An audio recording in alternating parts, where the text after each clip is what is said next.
Bismillahirrahmanirrahim. Assalamu alaikum, my dear students. How are you? I hope you are enjoying the best of health. I welcome you in my class, that is English for grade 5. We are learning Unit 4. Its title is Helping Others. My dear fellow teachers, this lesson plan, PowerPoint presentation, worksheet links are given. You may click it, download it, follow it as it is, or modify it for your convenience. I am going to deliver my lecture according to this lesson plan. Yes, my dear children, today we will recite and understand the poem, this beautiful poem. And before this in English for grade 4, I have already taught you lend a helping hand. Okay, so almost on the same concept we are going to learn further in this poem, and our SLOs for today are read the poem with action, express opinion about the poem, and write central idea of the poem in simple language. These are our today's SLOs. Let's start with the name of Allah subhanahu wa ta'ala. Allah mentions in Quran, Surah Qasas, verse 77, and do good as Allah has done good to you. Yes, my dear children, subhanallah, a very short and brief message. Allah is saying, do good. Be good with people. Why? Because Allah has done good with you. Allah has made you capable to help others, to do good for others. So it's Allah's blessing. Allah has given you ability that you can help others. That's why you should help others. You should do good for others. Right? So beta, whatever Allah has given us ability, capability, we should help others. And what are the ways? Inshallah, we are going to learn today. First, you tell me, why should we help others? And can you tell what the poem is about? Well, you understand what the poem is about. So answer these two questions to your teacher and then come back. Yes, my dear children, I hope you have answered nicely, and we are going to learn further about these answers in today's poem again. So first, the title of the poem is Helping Others. And I ask you, why should we help others? And look at this picture and tell me, who is helping the other person? Who is helping here? There are two persons, they are on a seesaw. Who is helping other?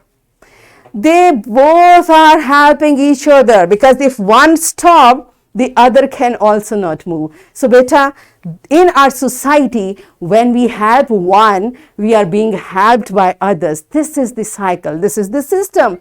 Subhanallah. Because alone we cannot do anything. All the time, if we are helping, we also are in a situation where we need help. Right? For example, I'm your teacher, I'm teaching you. Okay? So to understand few things, you need my help. And there are your few little siblings. One is in grade 2 or one is in grade 1. That sibling, your brother or sister, needs your help to understand. So this is the way. Teacher is telling you, you are telling your sibling. This is how our society depends upon each other. That's why wherever it's a situation to help other, we should, because we are helped and we should help others. Right? So let's start with the first sentence, first phrase. Helping others in the hour of need is obviously the best deed. Hour of need, what does it mean? A difficult time. When a person is in a difficult time. For example, look at this picture. This child is crying. So his friend is calming him down. This lady, this old lady, needs help of someone to help. So beta, help doesn't mean to give money. If a person is in a difficult situation and somehow or the other you can facilitate the person, that is the best thing. Obviously, clearly, no, without any doubt, this is the best thing we can do for each other. Right?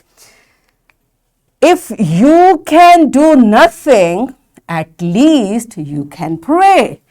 It will give them hope and wash tears away. One of the friend hurt himself, and you are not a doctor. You can take that person to a doctor and you can pray. So this is how your friend will feel that you are a very caring friend. So beta, this is what it doesn't mean if you can do nothing, means apparently you are not doing anything. But when you pray for someone, you can pray. This is the thing you can do every time and any time, right? So when we try our best to do something, we should make dua, we should pray as well, right? So help others and play your part. When you help others, beta, this is what your responsibility. You are playing your part to gain their prayers and be smart. Gains mean to get something useful, and smart means you are intelligent.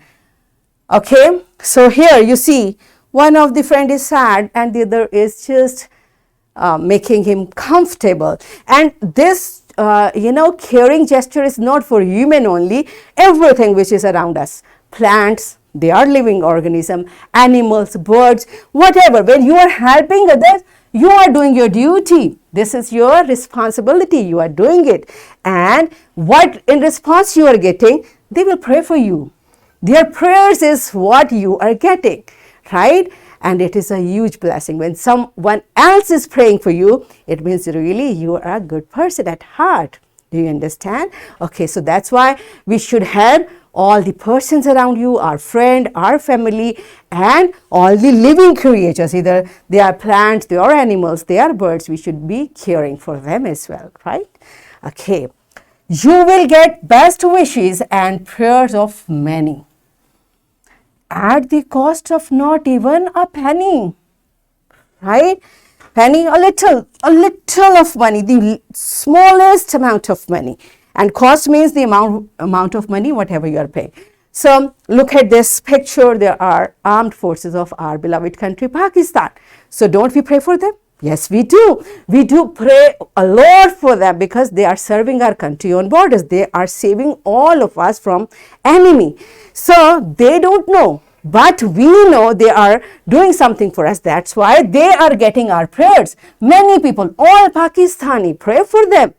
So this is the reward of their services, right? Beta, that's when we think big and we are serving at a huge level. There are many people who are making dua for us. That's why we should always think to help others on a bigger and bigger and bigger level, right?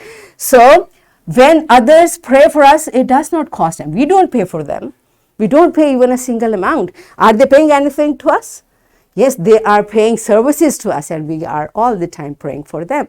May Allah bless them the best sovereignty, right? This is how we can gain prayers by serving others, right?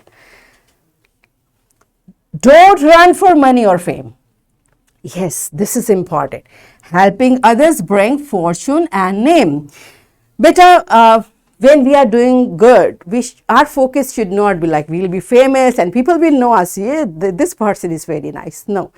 What should our focus will be? That Alhamdulillah, Allah made me able to help others. Look at the picture of this man. Do you know him? So is he like a movies hero or a Superman? Yes, he is Superman in real sense because he had the humanity. This is what we are learning. Don't run for money or fame. We don't want to do good work to get money and to be popular among people. Why we're doing this? Because we want to serve the human being. And when you are doing this, it will automatically bring fortune and name for you. People will be with you. They will encourage you. They will motivate you. And they will be inspired by your good deeds. So such type of acts make us a role model, right? So we should not do our work for money and fame. Rather, our niyyah should be khalis for helping people for the sake of Allah subhanahu wa ta'ala, right? And the last thing is, in short, help others with zeal and zest. In front of Allah, you will be the best. Yes, my dear children.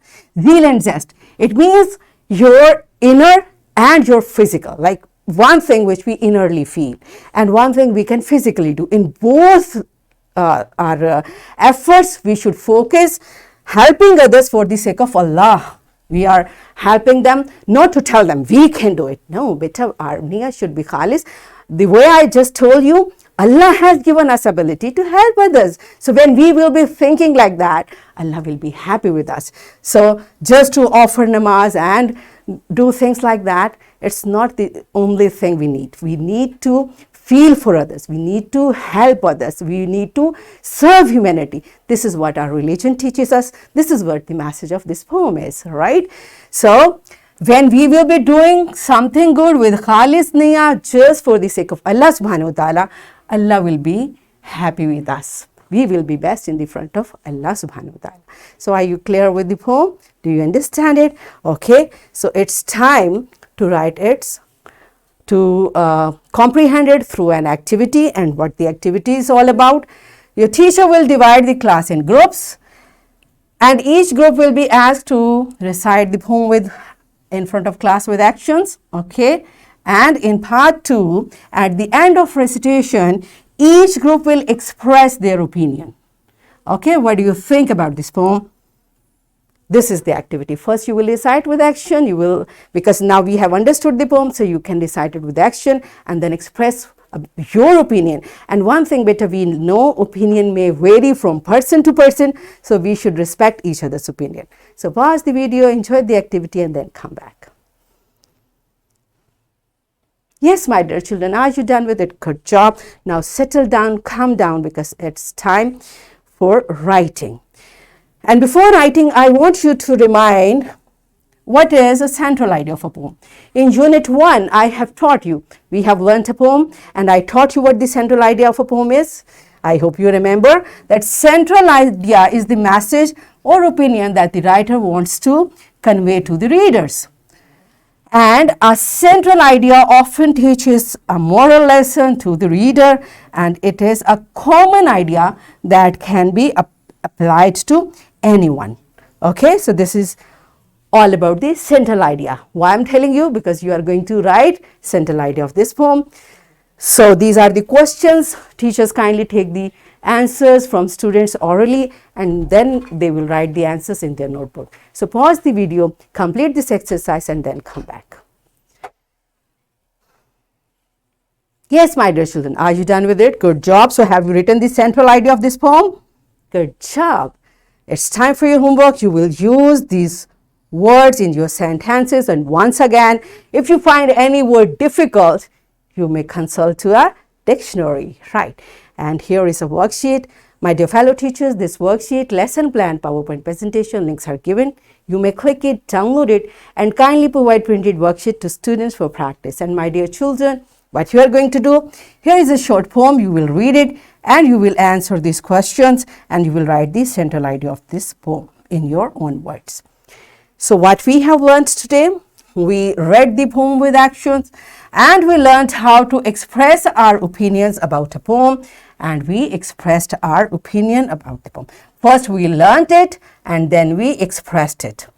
Okay, and we are able to learn and write about the central idea of the poem. So in this way, we achieved our today's SLOs to read the poem with action, express opinion about the poem, and write central idea of the poem in simple language. Are we done with it? Yes. So that's it for today. Tomorrow I'll come again with a very interesting lesson. Till that time, keep learning, keep practicing, take very good care of yourself and the people around you. Thank you, and Allah Hafiz.